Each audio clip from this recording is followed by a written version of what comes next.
PLN Wilayah S2JB meresmikan pengoperasian gardu induk Jakabaring dan gardu induk Gandus masing-masing 150 kV ampere.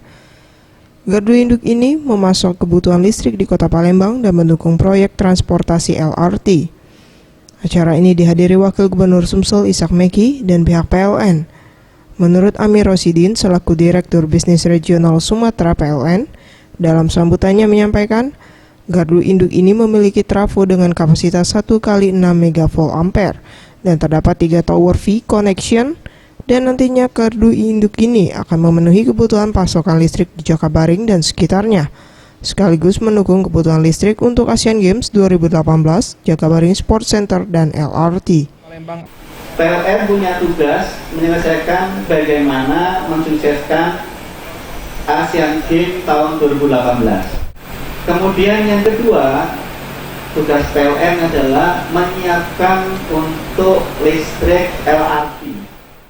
Ia menambahkan, saat ini rasio elektrifikasi sewilayah Sumsel, Jambi, dan Bengkulu mencapai 82,96%.